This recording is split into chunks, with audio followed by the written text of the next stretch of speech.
we need to talk about something no one admits in public. Go on.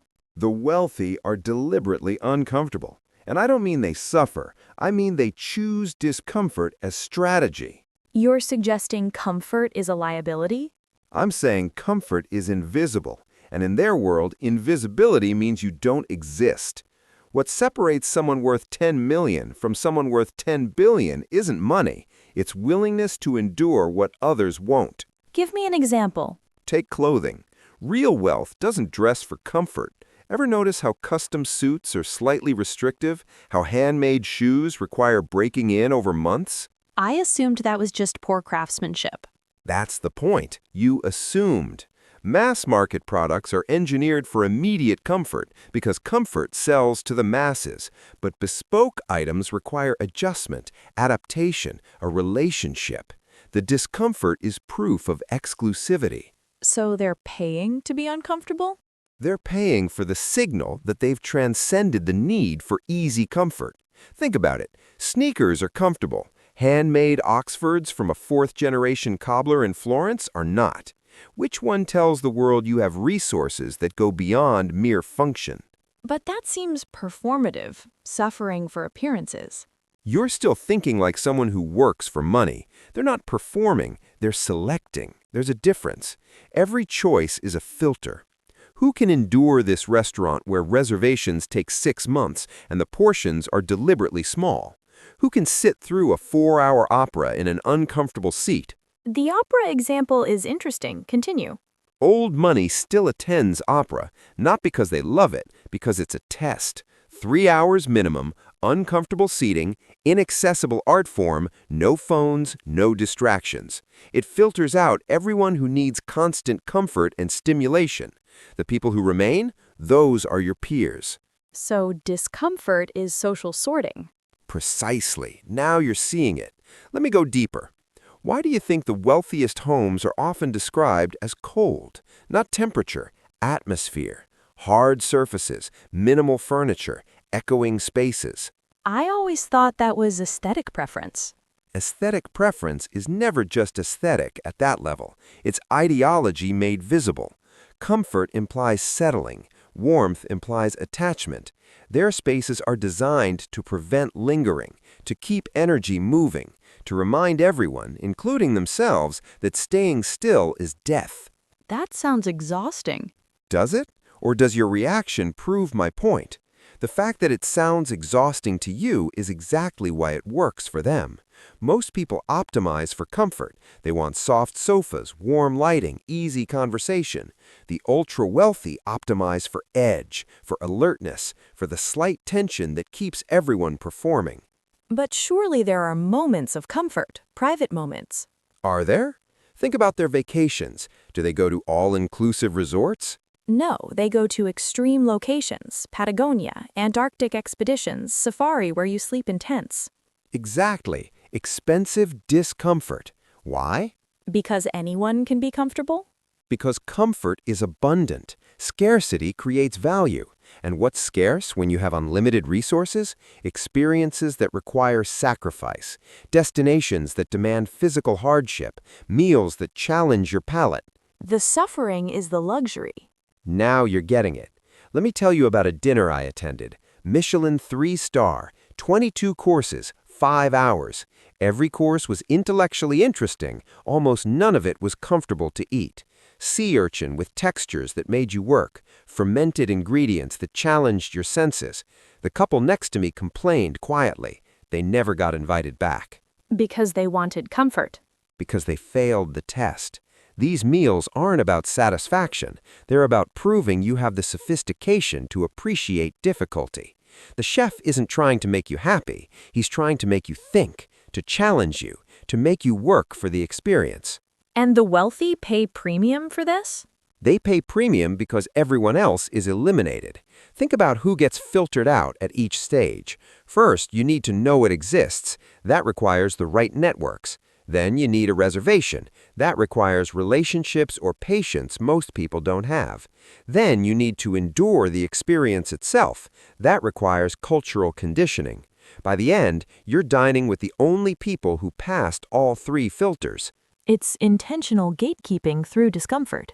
Every aspect of their lives is gatekeeping. Their education, boarding schools where children are sent away from comfort at age 8, where cold showers are tradition, where difficulty builds character. That seems cruel. Does it? Or does it seem cruel because you're measuring it against middle-class values of protecting children from hardship? They're not protecting their children. They're preparing them for a life where comfort is weakness, where showing that something is difficult makes you vulnerable. So they raise children to hide discomfort. They raise children to seek it. There's a reason the wealthy gravitate toward polo, sailing, equestrian sports. These aren't comfortable hobbies. Golf is comfortable. Golf is middle-class wealthy. I'm talking about sports where you might get injured, where weather is a factor you endure, not avoid, where the animal or the ocean has agency. These sports require resources, yes, but more importantly, they require accepting that you're not in complete control. And that lack of control is valuable. It's essential. Control over everything is what new money seeks. Old money knows that total control is boring, predictable, common. They want variables they can't buy their way out of, a horse that might refuse, a storm that changes your selling route, risk that money can only mitigate, not eliminate. But surely in business they want control. In business, they want power. That's different. Power is the ability to shape outcomes. Control is the need to dictate every detail. The truly powerful are comfortable with uncertainty. With complex systems they influence but don't micromanage. Middle management needs control. They need procedures, schedules, predictability. That's how you know they're not really in charge. So comfort in business signals low status? Think about office spaces. Middle management has the most comfortable offices, ergonomic chairs, perfect temperature, personal coffee makers. C-suite? Often sparse, hard chairs, standing desks, spaces designed for brief, intense interactions, not lingering. Because they're not there to be comfortable. Because being there at all is temporary. Their real work happens elsewhere, in conversations that can't be scheduled, in moments that can't be predicted. Comfort requires routine. Routine is for people who need structure imposed from outside. This is starting to sound like a philosophy, not just a social pattern. It is a philosophy, and here's where it gets interesting. They've internalized something most people resist. Adaptation requires stress. Growth requires discomfort. Status requires distance from common experience. The moment you optimize for comfort, you've announced you're done growing, done adapting, done climbing. That's dark. Is it? Or is it honest? Most people spend their lives seeking comfort, then wonder why they feel empty. The wealthy understand that comfort is a terminal state. It's where you go to retire, to withdraw, to become irrelevant. But everyone needs rest. Rest and comfort aren't the same thing. Rest is strategic recovery. Comfort is permanent retreat. They rest in extreme ways, complete disconnection on a yacht with no Wi-Fi, silence retreats where speaking is forbidden, ice baths and sauna protocols that shock the system. Even their rest is uncomfortable. Even their rest is intentional, because the point isn't to feel good, the point is to remain sharp, alert, ready. Let me ask you something. When was the last time you were truly uncomfortable? I don't know. Flying economy last month? Exactly, and you remember it. You probably complained about it. It stood out. Now imagine if your baseline was discomfort. If every experience was slightly challenging, slightly demanding, you'd stop noticing the small stuff. Your threshold would rise. They're building tolerance. They're building capacity. There's a reason they can endure 18-hour flights, back-to-back meetings across time zones, high-stakes negotiations without breaking.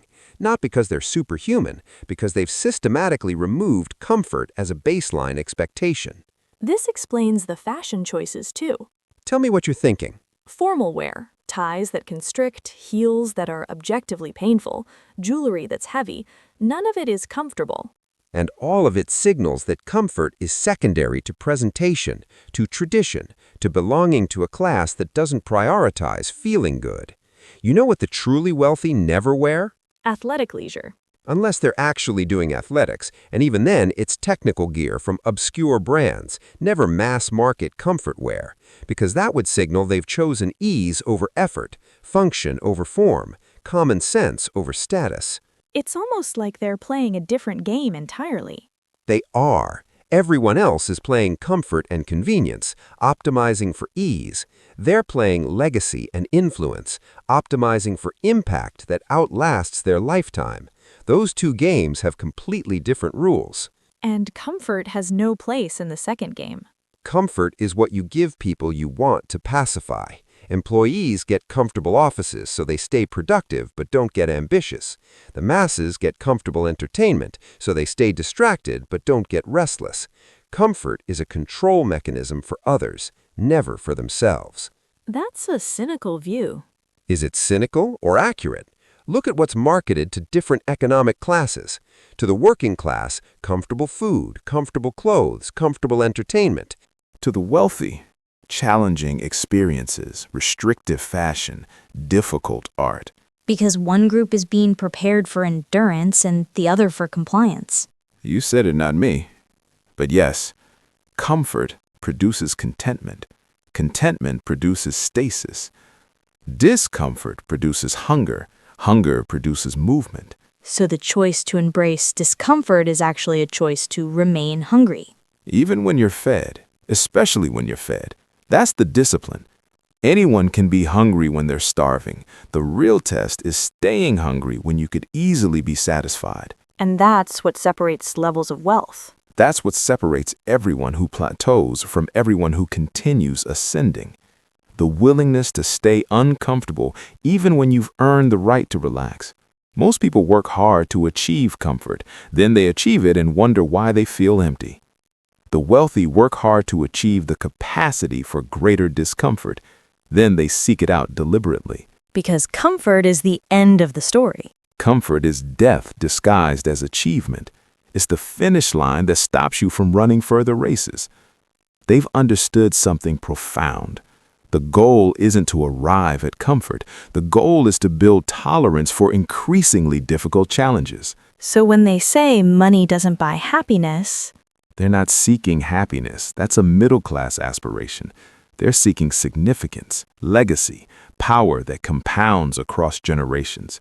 And none of those things come from being comfortable. this reframes everything about how we think about success. Because success itself is redefined at different levels. At one level, success is achieving comfort. At another, success is transcending the need for it. Most people never realize there's a second definition. They spend their whole lives climbing toward comfort, then feel vaguely disappointed when they get there. Because comfort was never the actual prize. Comfort was the consolation prize, the thing you get when you stop before the real game begins. The real prize is capacity, the ability to endure what others can't, to operate in environments that filter everyone else out. And they've built entire systems around this principle. Every institution they control reinforces it. Education systems that pride themselves on rigor, social clubs with uncomfortable initiation, business practices that demand sacrifice. It's self-perpetuating. Each generation inherits not just wealth, but the philosophy that comfort is weakness. What happens to the ones who choose comfort anyway? They're quietly removed from the equation, soft exiles, given resources but no real power. The family wealth supports them, but the family legacy moves on without them. That's brutal. That's clarity. They don't pretend everyone is suited for the discomfort required. They just make sure those who can't handle it don't slow down those who can. So where does this leave everyone else? With a choice most people don't realize they're making. Every time you optimize for comfort, you're choosing a ceiling. Every time you embrace necessary discomfort, you're removing one. And the wealthy have just removed more ceilings. They've removed the biggest one, the belief that life should be easy, that you deserve comfort, that difficulty is a problem to solve rather than a signal you're moving in the right direction. Once you remove that belief, everything changes. You're saying comfort is a belief system. Comfort is an ideology, one that keeps most people exactly where they are. The question isn't whether the wealthy are right to reject it. The question is what you're protecting by clinging to it.